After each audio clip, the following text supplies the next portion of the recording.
Okay, looks like we are live. Right on.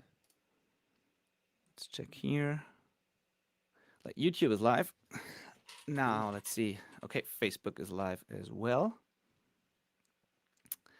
Hello, hello. Okay. Hello and welcome to the Self Recording Band podcast. I am your host, Benedikt Hain, and I'm here with my friend and co host, Malcolm Owen Flood. How are you, Malcolm? It's been a while. Hello. I'm great, man. Overworked, overtired, but finally on a day off here. So looking forward to that. How about you? You had a great vacation. Oh, totally. Yeah, absolutely. It's the opposite for me. I'm not Yeah. overworked. I've never been less overworked. We need to Yeah, we trade were in, places. yeah, we spent time in Italy with the family and then another week of vacation at home, and I'm refreshed and yeah, things That are is good. lovely. Where in Italy did you go?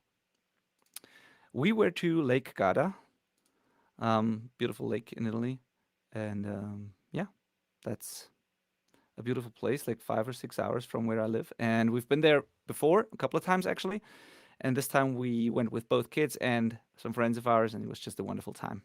Oh, that's great. Is that up in like the mountains, more northern Italy? That is, yeah, sort of. Yeah, it's south of the mountain. Yeah, it's actually still a little bit in the mountains. Yeah, it's northern Italy, definitely. Cool. Yeah. That's a beautiful, beautiful area. Oh yeah, absolutely. And we're still warm there, still summer, and yeah, just awesome. Great.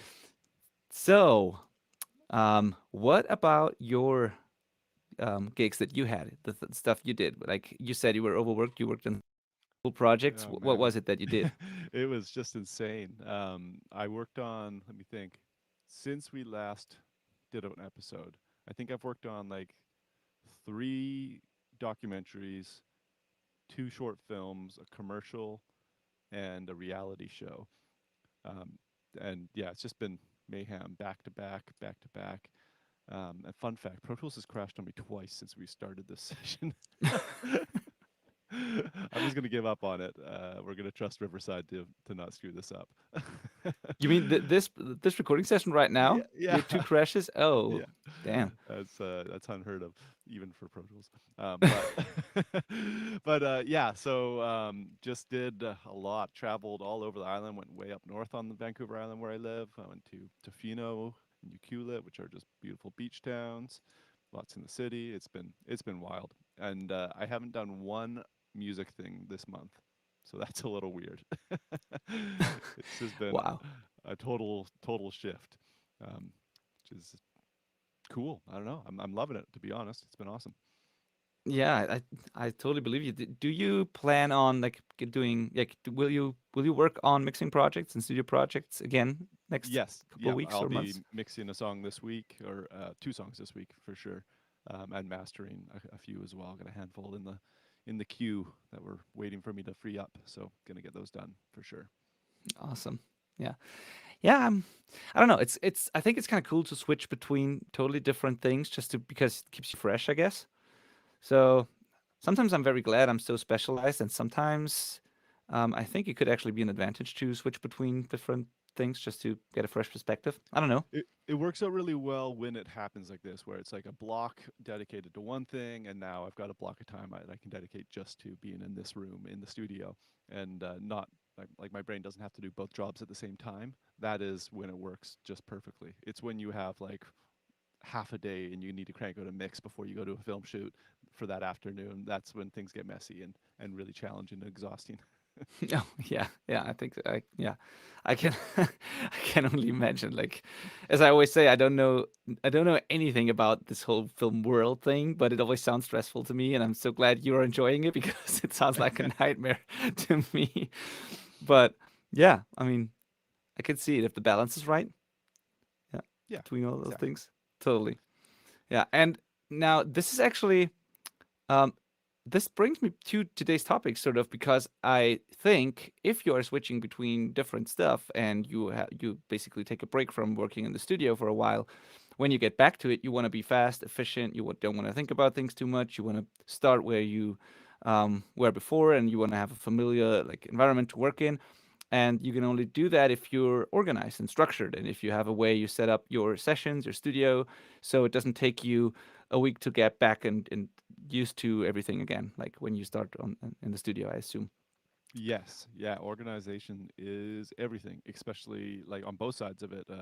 On the film set. I mean, there's I have like three cases of like little tiny adapters and stuff that I have to make sure they're all with me. It's like that's the most stressful part is like, do I have everything? Because there's so much. It's too much for a checklist even. Yeah. And then yeah, coming back, I need to. I mean, I've got lists for all the projects that I've got open that I got to make sure nobody slips through the cracks once I get back into the studio. And yeah, and then just like that muscle memory process and organization of my sessions, so I can just sit back and my brain can automatically jump back into that work mode without having to relearn how to do the job, right? Yeah, absolutely. I mean, part of it is using those checklists and templates and stuff, and we did a whole episode on that actually. I'm gonna put the episode number in the show notes because I can't remember right now, but we have a whole episode on using templates and checklists and like little workflow helpers to that help you with that. But what we haven't talked about in much detail is how you actually structure and organize your projects, your Hmm. project files in Pro Tools or Cubase or Logic or whatever DAW you use. Because I think there are some best practices. There are certainly things that we like to do that maybe others don't. Like it's a personal thing as well. But I think everyone working on a lot of projects or everyone who wants to just keep making progress and stay in the zone and be creative, uh, s- kind of builds their own systems, their own ways to lay out to manage the session layout, to keep things organized. And we want to share with you how we do it, and we want to share certain things that we think make sense, just so, as you said, nothing slips through the cracks. That's true for the projects as well. You don't want to lose any takes. You don't want to spend hours searching for the one take that was good, like 1.5 hours ago or so. You want to be organized so that you find everything at all times and just keep the project moving forward. Um, Now, how do we start there? How do you start? If you like, I assume you have a template, but if you would start from Yes. scratch with a blank session, as many people do every time over again, what would you do? What's the first thing you would do to keep things organized? The first thing I would do is probably color code a bunch of tracks. So it's super important to me that all my drums are one color and all my bass tracks are one color, all my guitars are another color. And actually, because guitars often have like guitar one, two, and leads or something like that, they're different shades of the same color often for me, just to differentiate them. But color coding like the blocks of groups, and I should say, I guess one step before that would be moving all of those files next to each other. You should, if that's not happening, you're really unorganized. I Yeah. can't even imagine how stressful that would be. Imagine you're kicking your snare up beside each other or something. No, that's very. I'm sure there are people who do it like that, but like, no, Oh that would God. be very weird for me. I've seen some weird layouts in the pop world though. Like some people have the kick and then I don't know the vocal at the top and then the kick drum and then maybe some bass line and then the snare somewhere and like sometimes if it's not an organic drum kit but like samples and electronic stuff, I've seen pretty weird layouts, at least weird to me. But in the rock world where you're dealing with real instruments or trying to mimic real instruments or whatever, I like to keep things next to each other. Yeah. Definitely, definitely. Yeah, but yeah, color coding it so I can just look at it and make sense of it immediately. That's my main thing. And I would say like a quick segue from that is track folders, which are like I've only had them for about a year in Pro Tools, but they are just such a organizational blessing. It's awesome. For sure, definitely. Yeah, Pro Tools just implemented those, which is hilarious to everyone else. But if you're using Cubase and stuff like that, we have track folders. We have had those for a while, and I don't know. Yeah, I think that's one of the most useful features actually, because I don't want to look at 100 tracks all the time. I just want to make things visible when I need them and then hide them again. Yeah. So that's what track folders do. I totally agree. I would always organize them in tracks in those folders. And also, I don't even know how Pro Tools did that before they had track folders, because in Cubase, for example, you use them also to edit things. So you would group things in a track folder, and then there's a button that sort of links the tracks together so there's no phase mess up. Like when you cut one track, it cuts all of the tracks, and when you move one track, everything moves with that one track. Right. There's no way without track folders you do that in Cubase, I think. I don't know Oh, how Pro Tools did that, but for editing yeah, very reasons, different. yeah, they are necessary in Cubase. But just for Yeah. organizing, it's neat to have them. Yeah, definitely. Yeah, and if you don't know what we're talking about, it's literally uh, it's like a bus, like an aux track, but it can hide, like you can collapse it, and all of the tracks inside of it become invisible, and they're just represented by that one track folder. So you can have like hundreds and hundreds of tracks in your session, and then you click a button, and they all collapse down to 5 folders or whatever you organize it as. It's tremendously helpful. Oh yeah, absolutely. But it's not to be confused with actual groups or buses because you can't have plugins on them and stuff. It's just, or at least in Cubase, it's just Oh, you for can. organization. You just put the tracks in there and can hide them and show them. But it's not like a group track where that you Wait, can are you process. saying that the folder tracks in Pro Tools are better than in Cubase? Can folder tracks in Pro Tools have plugins on them and stuff? They act exactly as aux tracks do. If you, Ah. or a bus, if you want to, it can be both. There's called like folder, or it's got a name. Um, I can't remember what the two names are, but essentially, yeah, you have the option of it just being a folder where it's just like a view option. Essentially, it doesn't route anything, or you can route to it, and it has an input and an output, sends and inserts. It's great. Okay, I don't know if I like that.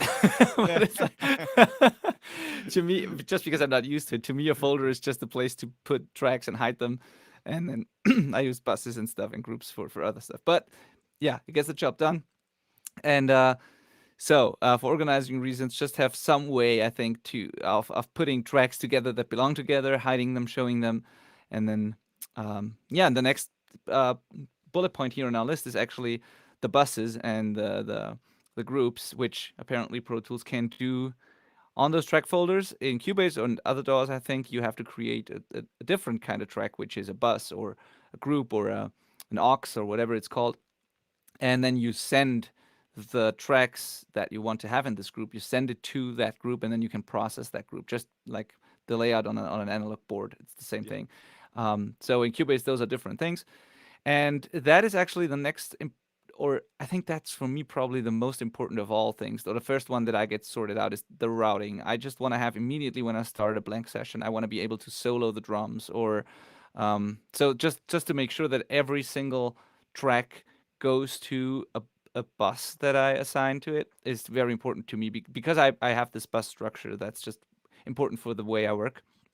Um, and I just can't have everything go straight into the master. I need to put buses in between my individual tracks and the master. So I probably Right. start with the routing, and then I would color code and stuff, or one step basically, Yeah, routing, color totally. coding, labeling, all that, so that I see everything and everything goes to the right place, and only then will I start to do anything else. Yeah, all of that has to be done before you actually do any mixing, which is just hilarious. And now we kind of glossed over templates. We've talked about templates before, but templates are essentially you can just save all of that work we just talked about doing. You can just make it so when you start a new session, it just automatically pops up. Now, there's a big misconception with templates where people think it's like somehow cheating and that it's mixing the song for you. But in reality, it's just taking care of all this non-mixing stuff and letting you actually mix Yeah, really quick. yeah, Um, and yeah, that routing stuff is like 99% of what my template is. It's just I know all my drums go to the right drum bus. I've got my sidechain stuff set up already if I want it. yeah. Reverbs are already routed already, sending to stem groups and stuff like that. It's like literally hours of work taken out of the equation every time. It's amazing. Absolutely, totally. So I don't even, and we don't even have just the drum bus and the guitar bus, but we have like, or I assume you do as well. I at least have a kick bus, a snare bus, a toms bus. So if I have multiple kick mics, I can send them to one track. If I have multiple snare mics, I can send them to one track. Those go to the drum bus. Sometimes the drums and the bass go on into one bus, and then I don't know, like things like that. Then the stems, as you said, then there is an additional mix bus before the master. So I have all these different steps where I can group tracks together and process them together and export them.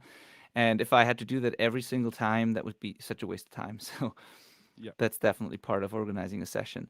Now, when it comes to actually organizing and improving the workflow while you're tracking, because we've talked about templates and stuff like that in other episodes, but what we haven't really talked about much is manage your takes and your files and how to use playlists and take folders and stuff like that. And I think that that's really important too for people because I've seen so many sessions, and I know for a fact that a lot of the artists that I'm working with struggle with that as well. I see it because they send me stuff that's they think it's organized, but to strangers it doesn't make sense at all sometimes. And sometimes they lose their own takes or they have to search for them and can't remember where they have them. So I just know that a lot of people are struggling with that, and that a lot of Mm. people, myself included, a couple of years ago, just put one take over the other and they just move on without ever um, organizing the stuff or marking it or making sure that they can find stuff again. So I think that is really, really important. And that there's it's the balance between being able to move fast. So you don't want to be stuck all the time with like labeling and color coding and moving stuff around, but also you want to keep it organized enough so that you can go back and find stuff. So there's this balance. And Absolutely. yeah, and I'm curious how you do that because that's again different in every single DAW, but I assume you're using playlists in Pro Tools probably. In Cubase, Yeah. it's a sort of take folder. There's a button, and when you click on it, it like opens or collapses, and it shows you all the different takes, Right. one below the other, and then you can mark certain areas and comp them together and like do things like Yeah. that. Yeah. It sounds like it's virtually the same as Pro Tools playlists. If you're unfamiliar with either of those terms, we just used playlist or takes, and I'm sure another DAW has a different name for it. The reason I mentioned if you're unfamiliar with it, because when I first started and was trying to figure out Pro Tools without reading the manual, I would just make a new track every time I wanted to like have an additional take, and that doesn't work real quick. You figure out. So playlists are just allowing you to record another take on the same track, and it just hides the previous one if you want it to. Yes. And then from there, you're able to comp like the ultimate performance of grabbing the best bit out of each take, right? Or just compare, reference which ones you like, and try different things, right? Without recording over the previous audio. So yeah, I use playlists as well. Um, I kind of have a system where I try and keep the top playlist, the visible playlist, as what I want it to be. So only keeper stuff lives there, kind of thing. Otherwise, it's hidden, and I can go digging for it if I want to. But generally I'm trying to comp on the fly and throw whatever I like up to that top playlist. Yes, I totally agree. I like to, whenever there's something that I really like, I just immediately pull it up there so I can remember. Or if there's like multiple versions that I like that I'm not sure and we need to make that decision later, I make a note definitely because otherwise I will forget. I will do something like, okay, that was take number 7 or whatever. I would make a note so that I can go back to that later because like an hour later I would say, that was good, but I remember that one take there that just felt better, and I can immediately go back to that because I made a note and I know it's there and I can find it. And yeah, it's like I wonder how many like magic moments I've already lost when I started because I didn't do that Right. because I just thought I could remember, but then I couldn't, and then I Yeah. just didn't bother and used whatever we had when we stopped recording. Totally, totally. Yeah, I am a big fan of having a notepad beside me so I can just Yeah, jot down a take number, a little tiny note. I've got like this little hieroglyphic system I use that makes no sense to anybody else. It's just something I invented. It tells me what I thought of each phrase, kind of thing.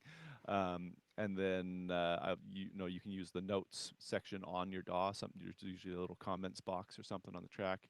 I find that to be too slow in Pro Tools. And then there is a rating system which I've like rarely used, but I can actually grab a clip and give it like a star rating out of 5, and then technically that would be helpful going back. You can that's a also good one. just I like don't. rename the clip, just Oh double yeah, click it and just be like good. yeah. I don't. I don't even know if Cubase can do that, renaming or like rating Mm, clips, but it makes so much sense. Yeah, yeah, I have to yeah, look in that it's a into cool that. workflow, but it's honestly not my normal go-to. Yeah, yeah, I do the notes as well, sort of. But I like, yeah, I have to look into that.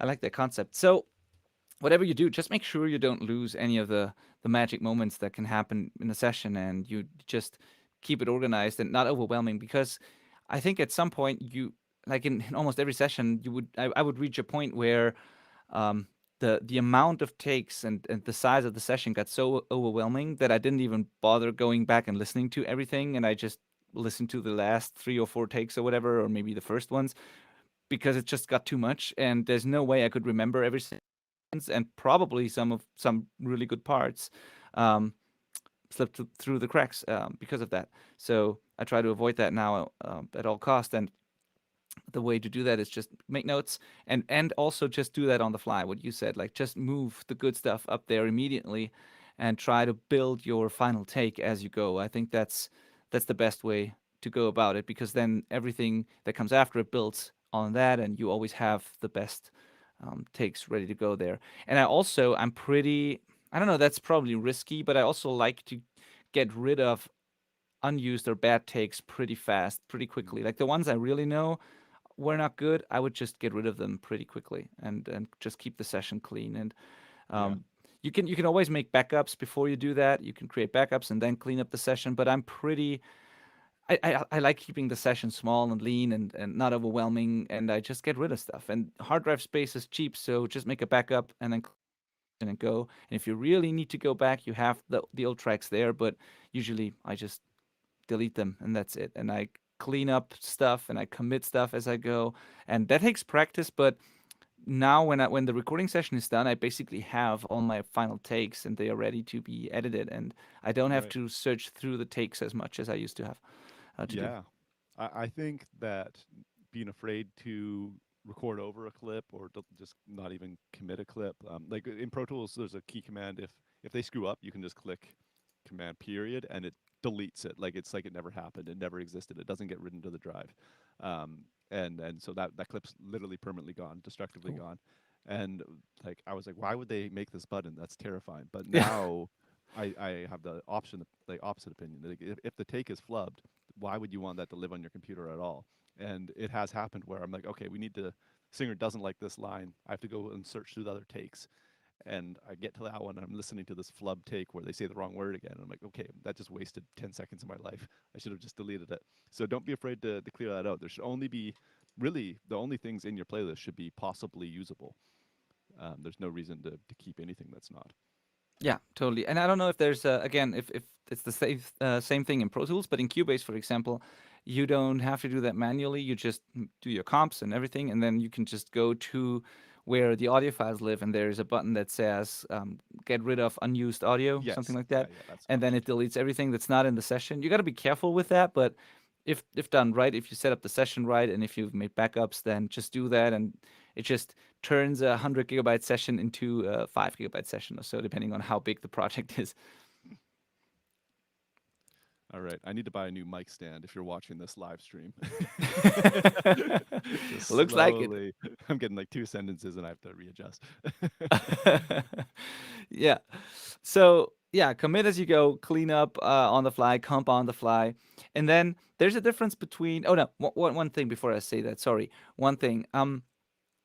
You mentioned it briefly, and that I want to touch on that again, and that is with playlists or these track folders, just to make sure you understand the concept of that, you can just record a loop, for example, over and over again, and it doesn't delete what you've done previously. It just puts it on top of it and hides the take before. And when you hit play, it plays back whatever you recorded last, but everything else is still there.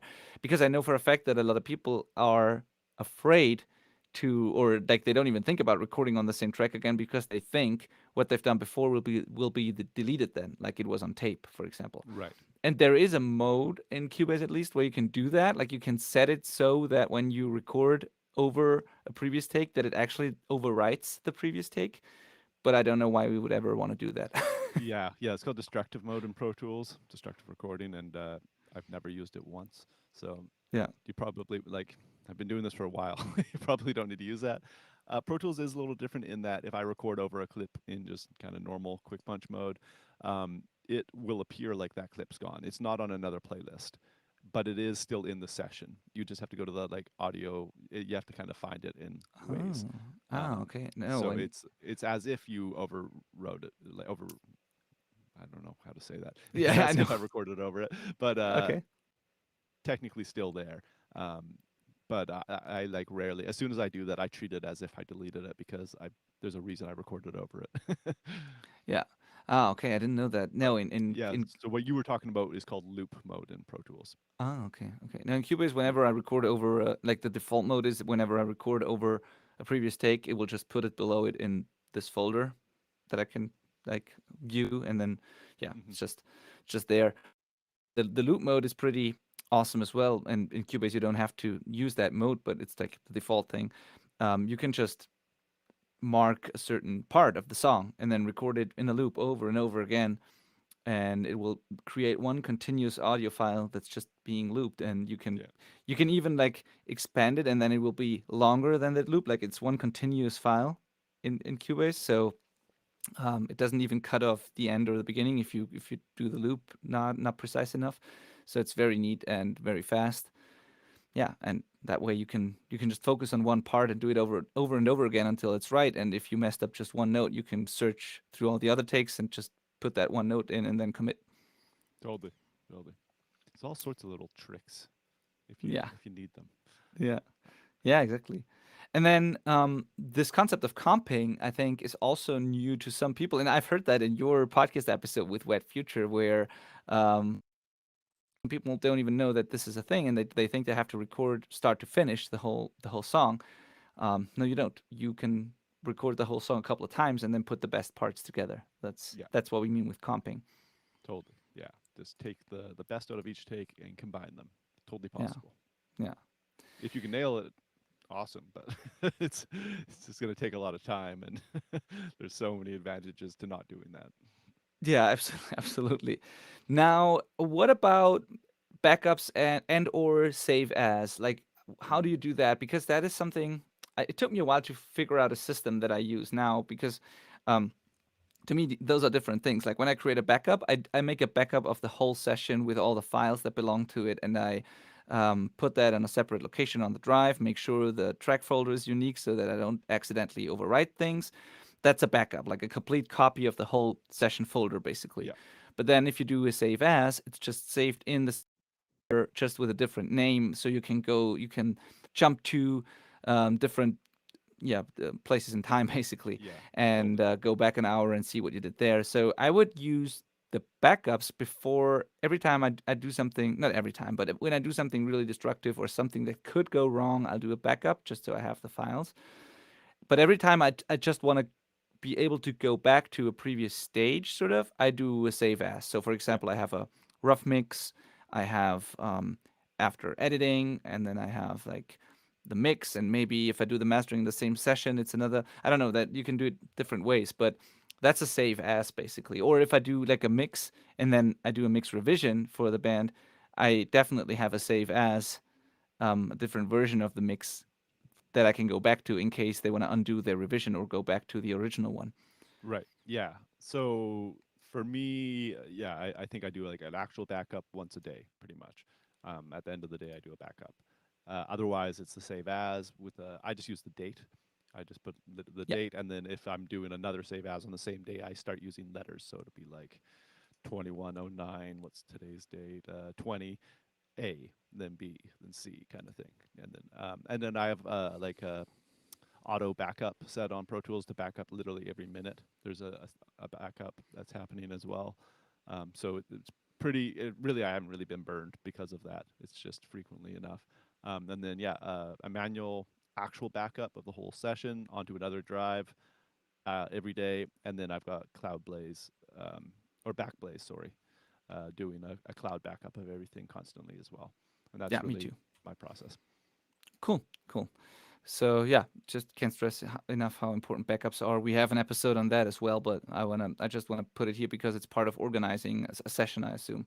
Yeah. And also, one thing that can go really wrong, and we haven't mentioned that yet, is like right in the beginning, you should make sure that you are using a unique like session folder on the right drive and the right location, because you can accidentally use another session folder to store your audio files, and then when you clean up Mm. that other session, the tracks in the session you're now working on are gone as well.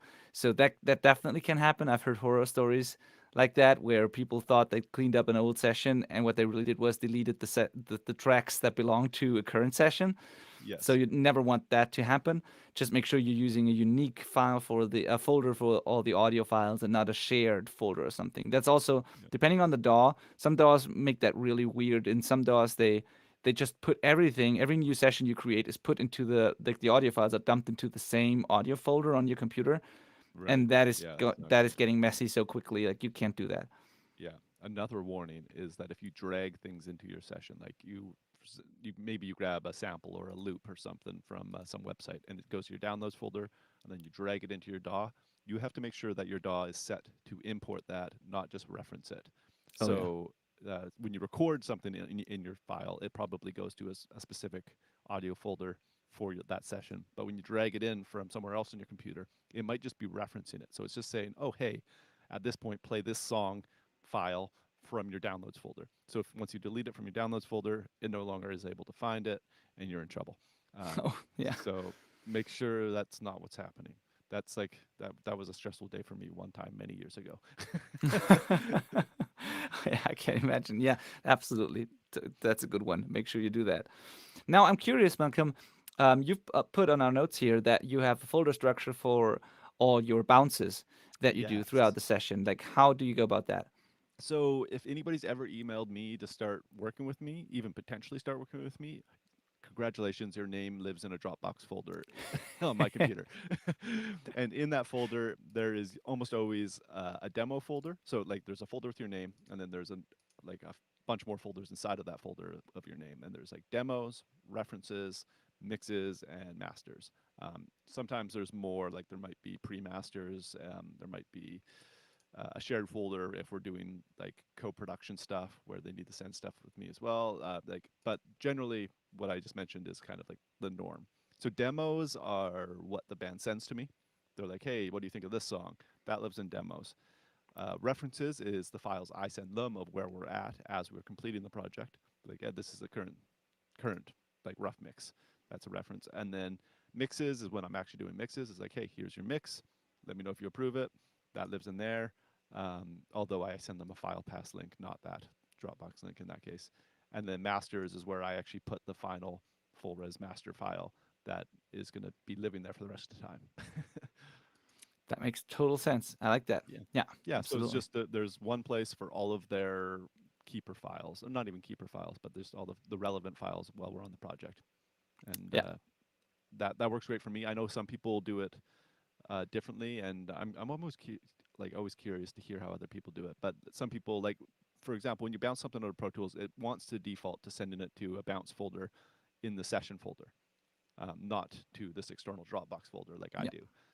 And that could work totally, for sure. yeah. But yeah, so that's what I do. I would recommend having some kind of system and just being as consistent with it as you can. That's very cool. Yeah. What you just said with the bounce folder inside the session folder, that's the default for Cubase as well. But I think for Logic, it's the same thing.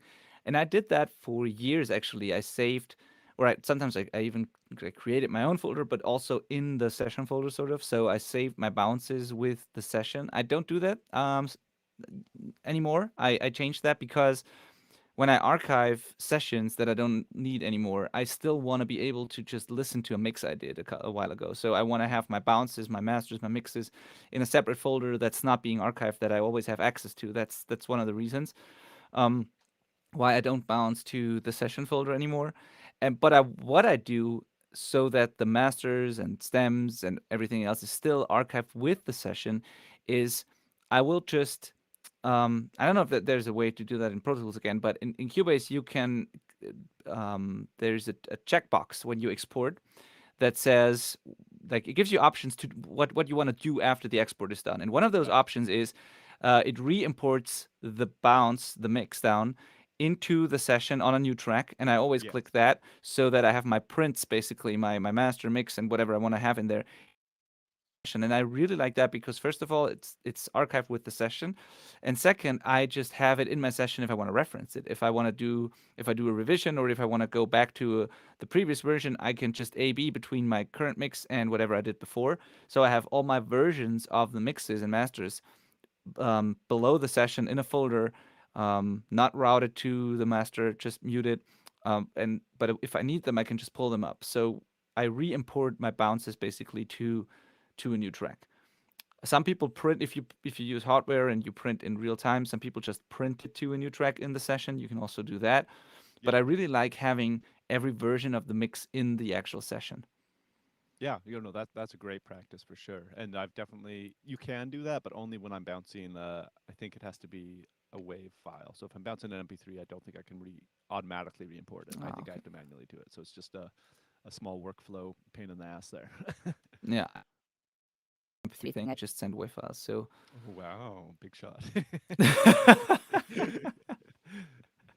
I don't know. Like I don't know. I've never thought I'd need a smaller file or whatever. I don't know. Show off. Yeah. Except for this podcast. This podcast is exported as an MP3 always because that's There what we go. our software requires us to upload. Yeah. I was always like full res wave files all the time, non-dithered, and then I worked with Eric Ratz on my band's album, big producer, Juno winner, and he sent me MP3s, and I was like, yeah, this works great. Let's just Yeah. start doing that. I'll Yeah, and send waves when we're done. yeah, I think it makes sense because people are listening on to it on their phones. They download it. You want to have small files and stuff. But I think Yeah, these days with phones that have, I don't know, north of 100 gigabyte of like storage and fast internet and all that, I don't think you can just send waves. But maybe it's more convenient with the MP3s. I'm just always worried that I sent out something that's not the the best it can be. I don't know. yeah, no, I get it. Yeah, really, it is the speed thing. Canada's cell data stuff is still just totally awful. So Oh, okay. MP3s definitely make a difference if you're Oh, streaming. okay. Yeah, that makes sense then. And to be honest, like that fear is sort of irrational because I don't really believe if you claim you hear the difference between a well-made 320 MP3 and the wave, if you hear that immediately, especially on a phone, I think you're lying. So for most people, I think you Yeah, can't tell a difference. So yeah, and I mean we're so off topic now, but like using file paths, for example, I know that it's going to be represented correctly. Where Dropbox, for example, might like cause some distortion and stuff like that. So I'm pretty not worried. yeah, yeah, exactly. And I didn't want to, and that's the last thing I want to say about that. I didn't want to say that you can't hear a difference between MP3 and a wave. You definitely can, but I Yes. think for a quick check on a phone, it's not enough of a difference um, that it wouldn't make it that it wouldn't be usable. Like just to check a mix and make revisions, the MP3 is enough. Yeah, I agree. Okay, so there's that, and then two things you added here that I really like is, and I totally forgot about that, but it's so important in organizing your session. That is the memory locations in the Hmm. session, like markers. It's what they call it usually, where you can just jump to a chorus or to a verse or to a certain part in the mix that you marked, and that is so useful. And I don't know why that's one of those things that I haven't done for years, and I only started doing it like, I don't know, 2 or 3 years ago. Before that, I just manually like I was searching for different parts, or I just remembered what the waveforms looked like in different parts and used that to navigate the session until I found out how easy it actually is to make these markers and just assign them to your keyboard, like the numbers, number pad or whatever, and then Right. just jump to the chorus when I want to, and that's insanely helpful. Yeah, yeah. Visually, I find it really like it helps my brain out a lot. Just looking at the screen and seeing it's like by color as well, and I can just see the blocks and see it all kind of get put together, and reference where there's missing holes in like the vocal track and stuff like that as well. Just kind of it works really well for me. Yeah, I definitely can't really mix a song without those being there.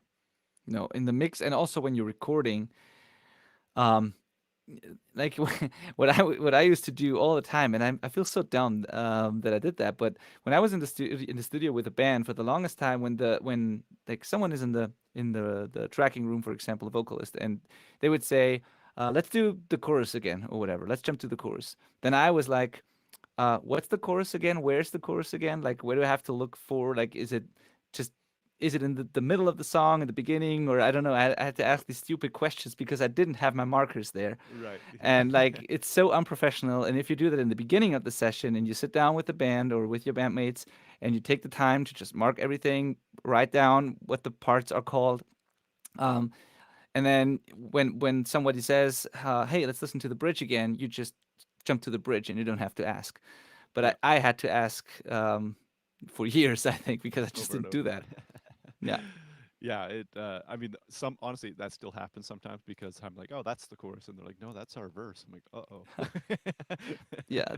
That's why now, like the last couple of projects I did, I sat down with the band when we listened to the demos or when we started the recording, we would listen to the demos and I would ask them what they call the tracks so that I know their understanding of it. So I would just sit down with them and we would listen to the demo once. And while we were listening to it, I would ask, "Is that the verse? Is that the bridge? Is that the chorus?" And I would put in all these markers. I would take the time to do that once, and then I would never have to ask again. there you go. Exactly. It's Yeah, yeah, it's worth doing. Just trust us on that one. yeah, totally.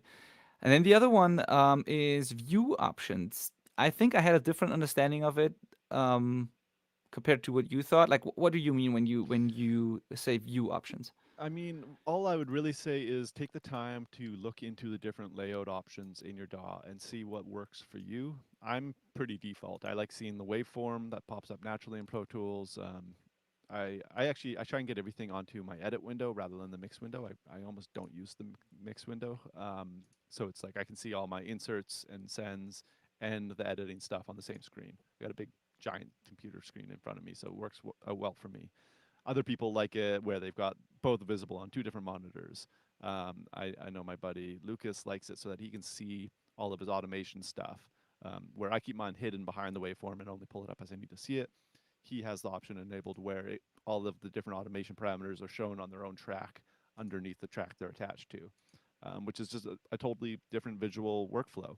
And he doesn't have to use key commands I use to do the same thing because it's just there, but he has to scroll more. There's a trade-off, right? Yeah. So just experiment and see what works for you and develop a workflow. Totally. Like, yeah, it makes total sense with the automations. How do you approach, like, where do you put your groups or master faders, or whatever you call it? Because I used to have, like I said, I have a kick master and a snare master, which is just my way of calling the group that all the kick mics go to.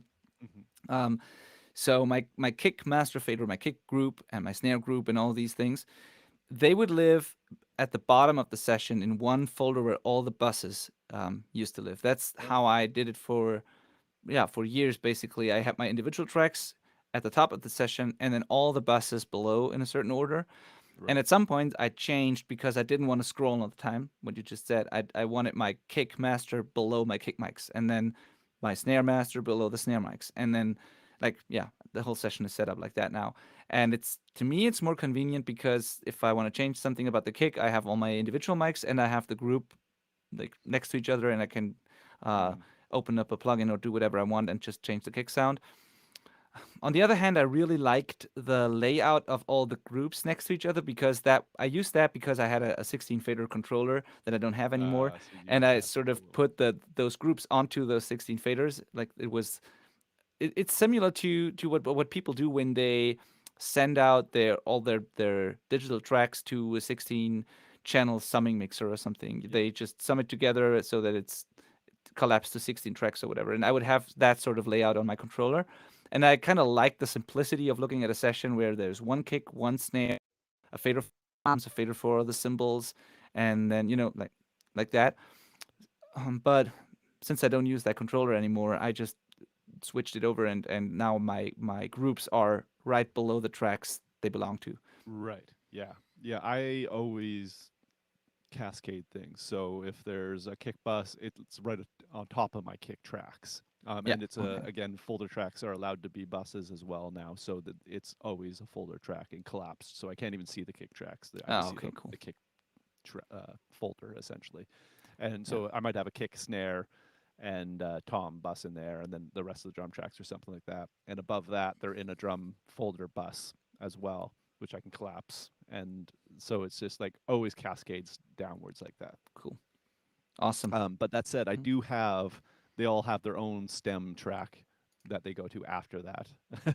And those all live beside each other. So I do have like this little kind of stem mastering stage at the very end of my session. Oh, okay. Cool. Yeah, I do have the same thing, the same or similar stem setup. Cool. And now we've talked about that before we started recording this episode. There is something in Cubase called workspaces that's really, really useful, where you can I don't know about other DAWs. I can only speak about Pro Tools. I think Logic has something like that as well, if I remember correctly. But what it does is you can have a certain window layout, whatever your screen looks like at any moment. Like you can open certain plugins, you can zoom in as much as you want, you can make the mixer visible or the editing window, whatever you want. And the layout you're looking at, you can save that as a workspace. And then you can change the layout and make other plugins visible or other tracks and change the zoom or whatever and save that as a different workspace. And now with at the like just by pushing a single button, you can switch between those workspaces, and that is really useful for me. For example, I have one workspace there on my wide screen where I have the edit window and the mix window next to each other, where I see both, and that's sort of my basic initial rough mix gain staging sort of workspace where I want to see all the tracks, but I also want to see the faders and I want to be able to make a quick rough balance just quickly. And it also, I think, shows me the VU meter on my mix bus and it shows me my final limiter. So I get like the sort of gain staging right. It also shows me the first plugin on my buses, I think. So I hit those right, and that is my initial like rough mix gain staging view. And then I can switch it over to editing, and all of a sudden the mix window and all those plugins are gone, and I have just my full editing window, and it's like zoomed in a little bit, and I can see all the audio files and yeah, stuff like that. Or I don't know if I want to work on the mix bus, it just shows me the mix bus, and it immediately opens all the plugins on the mix bus. So I have That's different workspaces like that, and I also have those on the Stream Deck app on my iPad. So my iPad is next to me, and I have those buttons on the iPad, and I just hit Mixbus, and then all the Mixbus plugins open, or I hit Edit, and then it switches to the editing view. So that's those pretty cool. workspaces are such a workflow enhancer. Um, yeah, Yeah, it's really cool. that's pretty rad. Um, I got to experiment more with the workspace thing 'cause I believe Pro Tools does have that. I just haven't implemented it, and I totally should. I think that sounds really rad. Um, one more tip I had that just came to mind is something I'm totally diehard about that most people don't actually do, but in like all of my groups, I rename things to have the first letter of what they are at the beginning of all of them. So all of my drum tracks have a big capital D underscore before they Hmm. say snare. And that is cool for just, again, glancing at my session. I know where I am. The colors help with that too. But also, oh yeah, actually, we totally skipped over how they're laid out. Like, so what's at the top of the session versus the bottom? That's Oh yeah. always the same, everyone. Like that should always be the same. It should be whatever you want it. Like for me, it's keys, bass, drums, and then guitars What? and vocals. Yep, I know, I know. That uh, I know your Okay. drums at the top. I'm sure. Yeah, and I would have said okay, like I would if you had said vocals are at the top, I'd be like okay, yeah, that some people do that, but keys and then bass and then drums is like Okay, there's a reason. I'm It's curious. because keys and bass are always tiny, so I can still see all my drums even with them at the top. And by bass being at the top, it's right above my kick drum, and alignment Hmm. is important to me. So that works out perfectly for me. That's why. Oh, that is actually. Oh, let me think about that. Maybe Yeah. I'll try that. That is a very, very good idea, actually, because that's something that annoys me when I want to check the timing or I want to tweak the edits a little bit or something. I always have to move my bass track up next to the kick and then move it back down, and that is a yeah, tiny annoyance that I could totally You can avoid. skip. Welcome Yeah. to the Thank you for enlightened. that. You are now woke. Yep. Thank you for that. I never thought of it. Yeah, that's actually pretty clever. Yeah.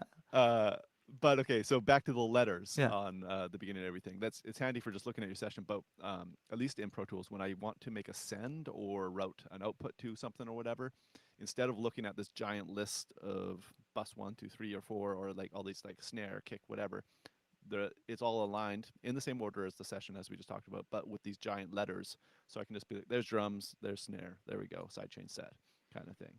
And it honestly saves a lot of time looking around. Of course, there's also a search function where you can just type in what you're looking for.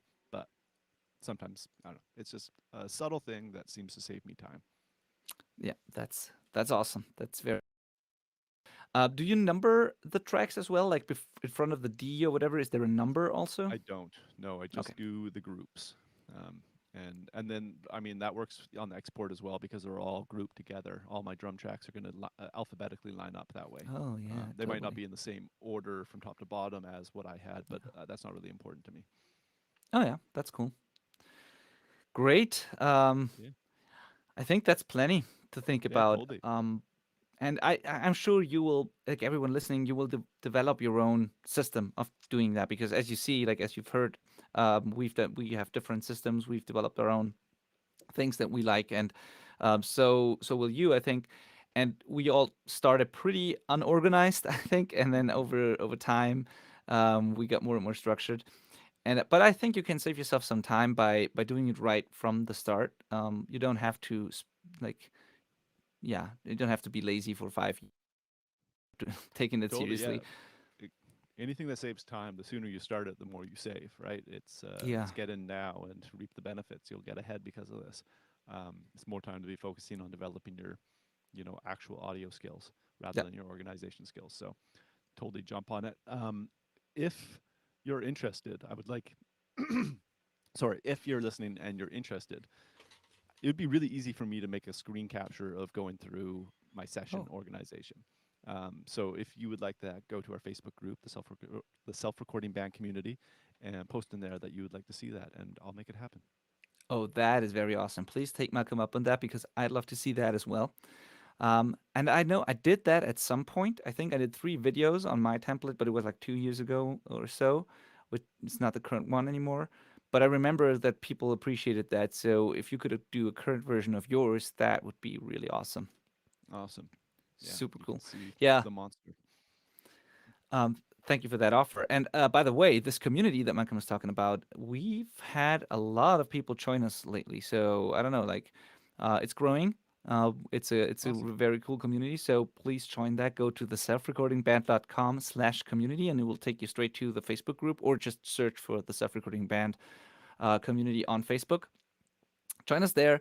By the way, the Facebook won over Discord because we did a little poll, and Facebook won. So we're gonna stay on Facebook for now. Yeah, join us there. Take Malcolm up on the offer, please. I wanna see the layout. And I think the main takeaway is what you just said, Malcolm. Is just the sooner you start with that, the more time you'll save. And I know the feeling where you like, I don't want to spend that time now. I got more important stuff to do. I have to work on the song or whatever. So you skip the organization and structuring part. But honestly, that just doesn't work. It's a yeah, the proper way is you invest some time now, and it might be annoying, but you're gonna save so much time from that moment on. And yeah, the earlier you do it, the more time you'll save, and just see it as an investment that um, so you get more time back for Totally. investing a little time This upfront. will also stop you from losing your files or somebody else's files and having to start all over and have a big defeat, which is much worse. Yeah, yeah. So maybe a little action step, if you can do it and you're not in a rush and don't have a hard deadline, just stop whatever you're working on, improve your session layout, your workflow, your like whatever you do, your until to the point where you think you're happy and faster now. You don't have to do it perfectly, but just implement some of the things we talked about. Stop right now, do that, and only continue after that, and then you'll immediately be able to enjoy uh, all the time you'll get back. So Exactly. awesome. Thank you for listening or watching if you're watching on YouTube or our community where we stream this. I hope the stream worked, and I'll see you or we'll see you next week. Yeah, thank you.